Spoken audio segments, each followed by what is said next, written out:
Justin Moehn, could you unmute, please? Sure. Great, thanks.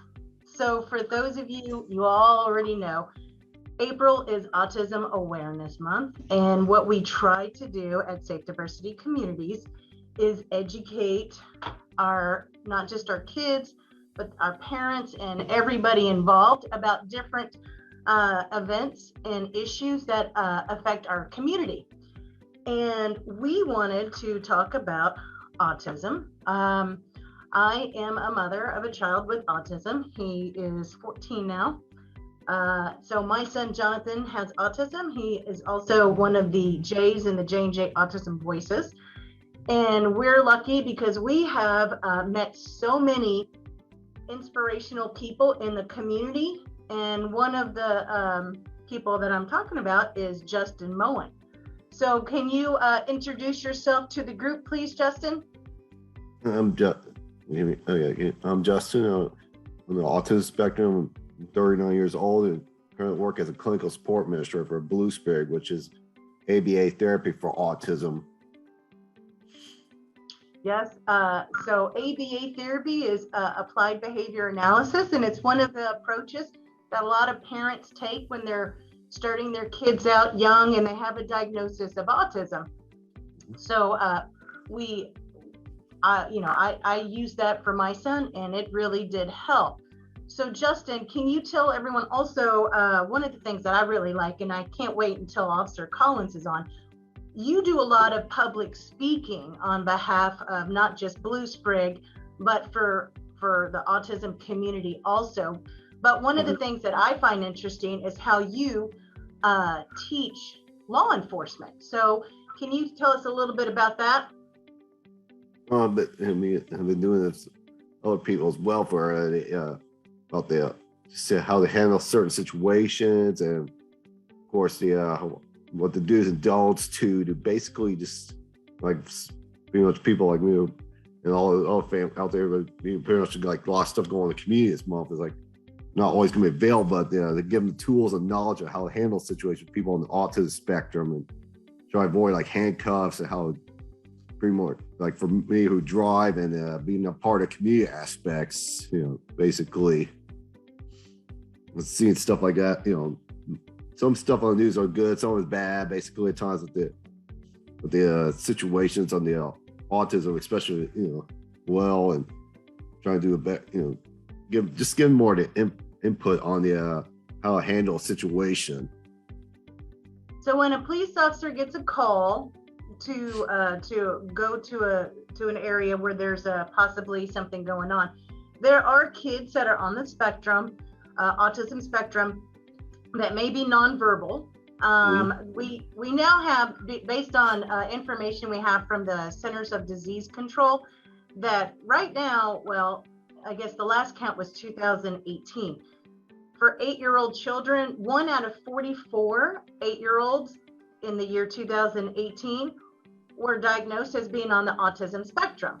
And so these numbers have increased as far as how many kids are born with autism over the years. And so our community of people who have that diagnosis or developmental diagnosis, and those families that are, part of that have that family member, that's grown. Nazla, did you have a question? Yes, I do. Hi, Justin? Yes. Hey, so I noticed this is, you've been on a few times. I want to say this is your second time. And so wanted to see if you can ask your company if they can come on and be a community partner with Safe Diversity.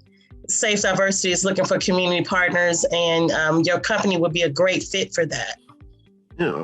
I ask around, I could send out to one of the bigger companies I've worked for. I've been with them for 2 years, and they pretty much love stuff that I've been doing basically for, well, it's like talking police officers about autism or other communities or school districts or or field, like Rotary clubs as well.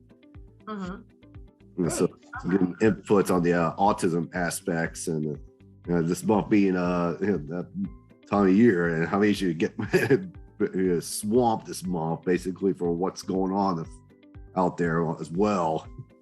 Because we're finding out more and more people are maybe they don't know at the in the early years. Zenova and I probably are in the same boat where the first couple of years, at least for Jonathan, I noticed that there were differences, and I brought that up to my pediatrician, and the response I got was, "Oh, he's just shy," or there was wrong information out there.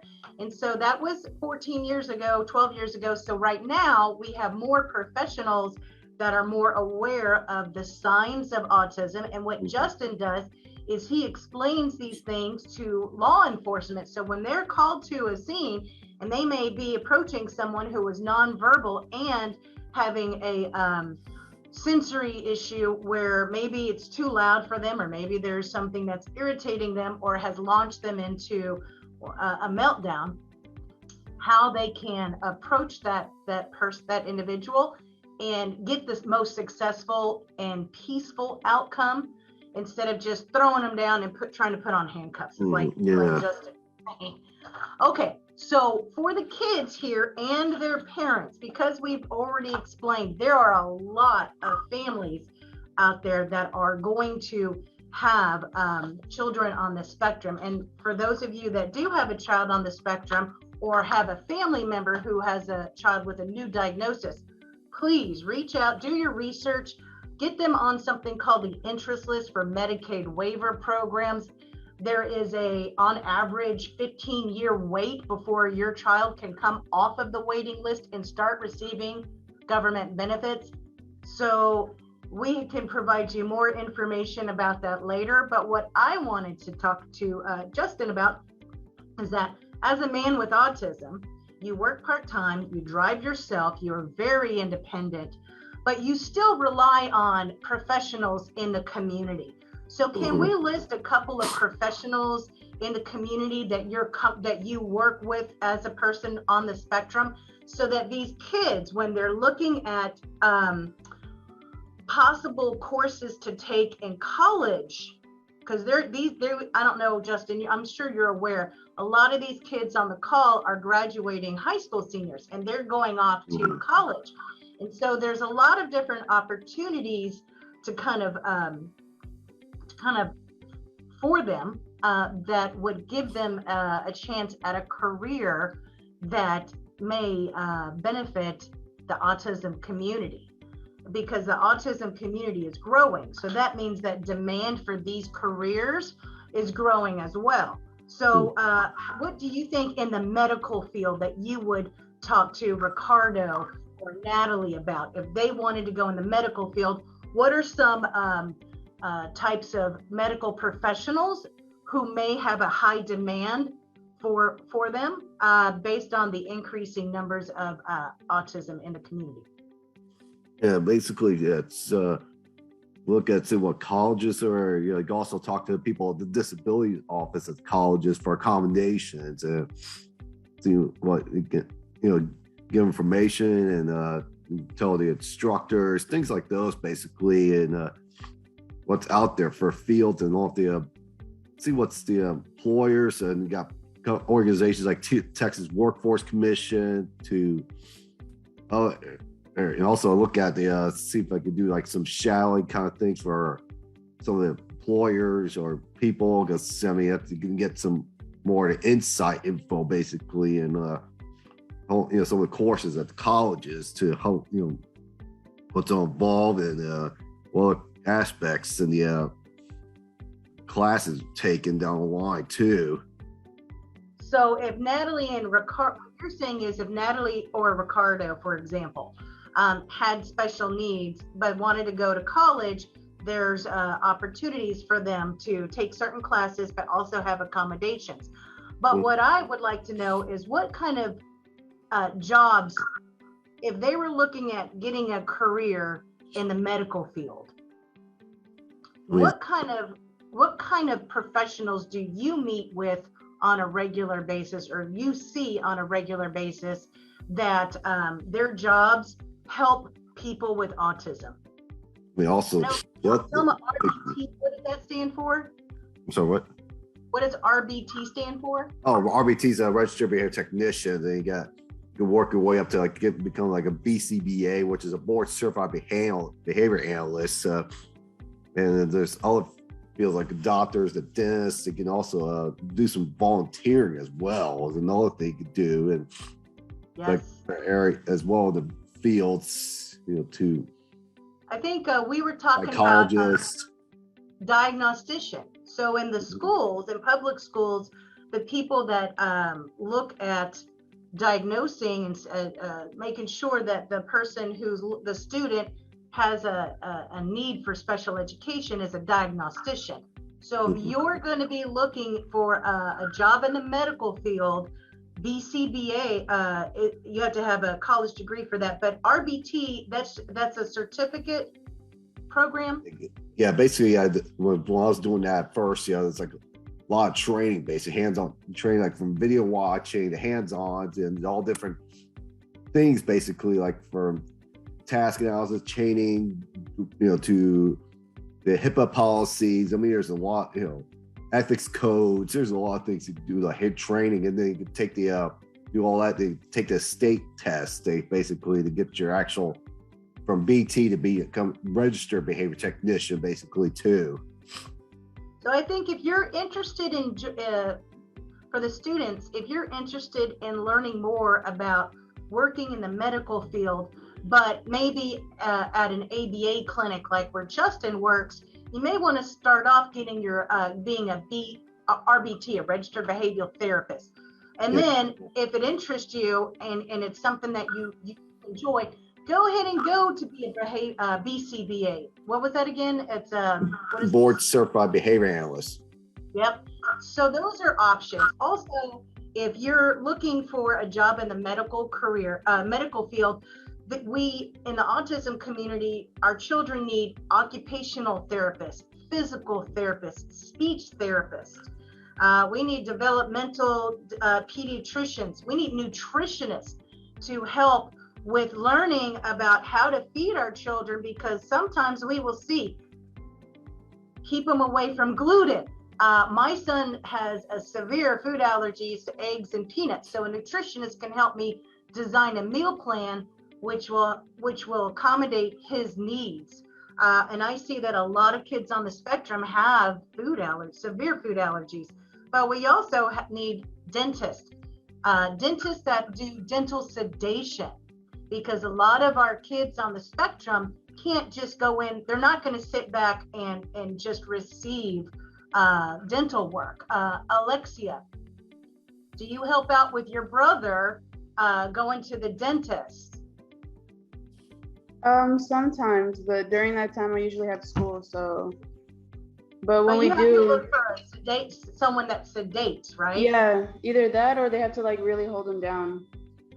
Right. So we want to make sure that when that you have these options in your mind when you're looking at going into a career in the medical field, that we're going to need these people. Hi, Officer Collins. What about an education? Justin, what kind of area, what do we need if some of these kids are looking at going into education? Or what should they be focused on if they want to help people with autism? Yeah, let's backtrack a little bit because I earlier in the week had my dental appointment, and sometimes it can be a little,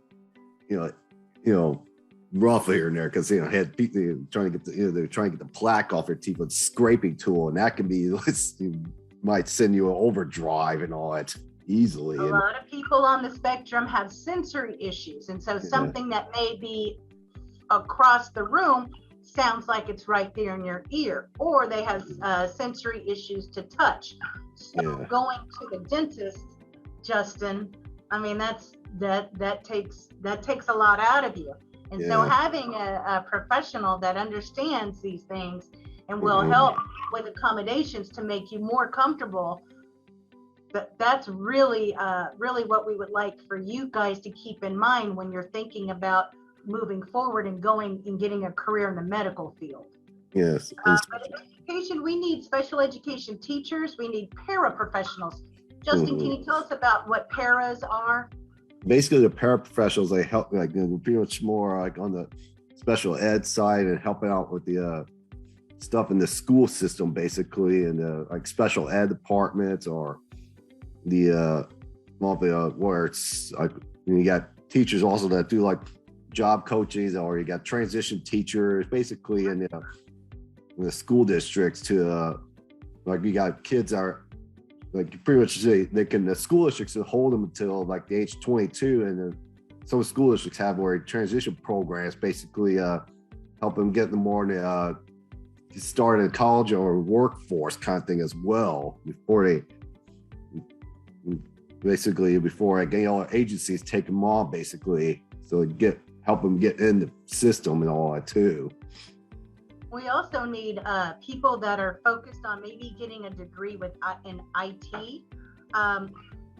For those of us that have children on the spectrum, we really, especially if they're nonverbal, we need smart people like you guys to help create software for our nonverbal kids to be able to communicate.